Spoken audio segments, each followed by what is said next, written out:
Hi, it's James from Enso. Today I'm going to use Enso to solve day one of Heaven of Code. I've already created a project and brought the text of the puzzle into the documentation panel. The goal in this puzzle is to see what happens to a dial when you follow a set of instructions. We want to count the number of times it goes through zero. Let's start by bringing the example data in as a table input. So I can add a new component of table input, add a new column, click here, and then paste in the text of those. I'll delete the default component as I'm not going to need that. Next, I now want to parse the input into two columns, left and right, and then a number. I'm going to use the tokenize function to do this, parse the columns, and this takes a regular expression and uses that to break it into different parts. The expression I'm going to use specifies the first column to be named direction and take either left or right, and the second one to be named value and look for a set of digits followed. If I now look at what comes out, and so split the column into two parts, a left and right, and the value, and I've parsed the value into an integer straight away. Next, I need to now add a new expression, and I'm going to add an expression that says, depending on whether direction is left or right,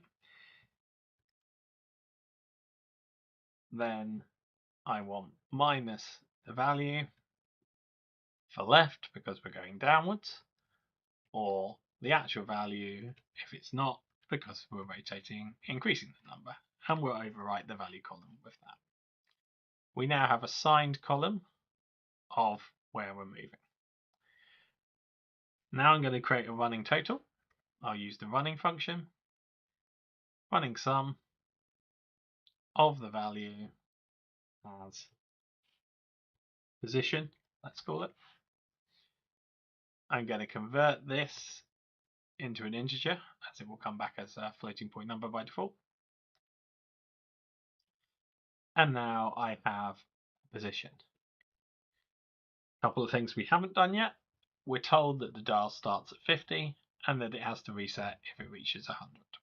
So let's do that using another expression. So we can say that we want to have the position plus 50 to represent the initial. And then we want to take this mod 100 because we want to ensure that we are always between 0 and 100. And we'll overwrite the position again. We now have a look. We're close to what we need, except for the fact we've still got some minus numbers. That's because mod doesn't correct between minus 100 and plus 100, so we need to now shift those. Second expression will give us what we need here. If position is less than 0, then we want 100 plus position.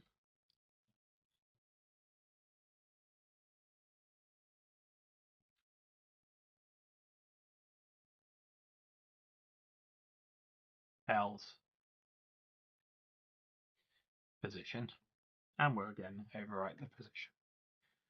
And then finally, we need to now filter where position equals 0. And let's have a look at the right answer.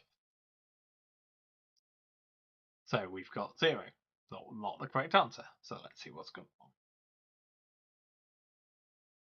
So we had 3 here.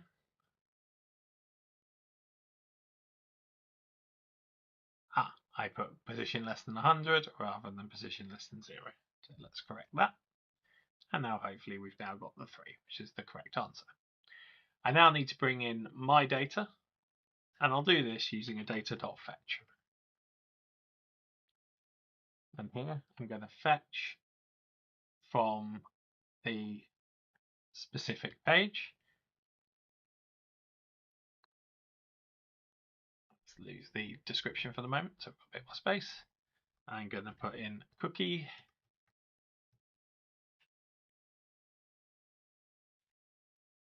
I'm going to put in cookie, and I'm going to use a value as a header, and I've already stored the cookie I need as a secret in my Enso account. So I can click in here and provide choose secret in the cloud, and I'm going to take the AOC session, and this should give me back the result. Why did that not? It's cookie, not cookies. Hopefully we'll now get the result. I'm going to tell it to parse this as a CSV file. So I'll tell it it's a delimited file, and this should give me virtually the same as I had in the fixed input. And if I now plug this into here, we shall hopefully get the answer for my case, which was 1180. And now on to part 2. I've copied the text for part 2 into here, and exactly as I had before, but this case, slightly different. We now need to count every time it crosses 0 or stops at 0. So let's have a look at what we've got. I'm going to first switch back to the example set rather than my real data. So I'll click that over, and we should get back to the original answer of 3.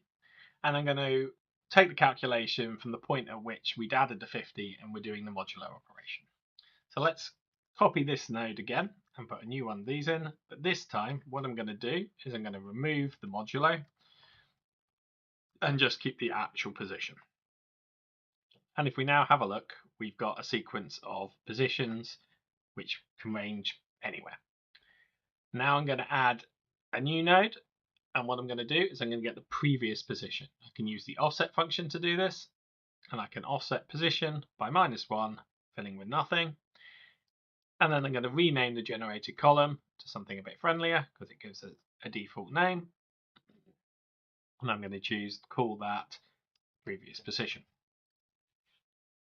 What I now want to know is how many times do we cross 0. But let's have a quick look at the data first. And I know I've got a nothing that I need to fill in.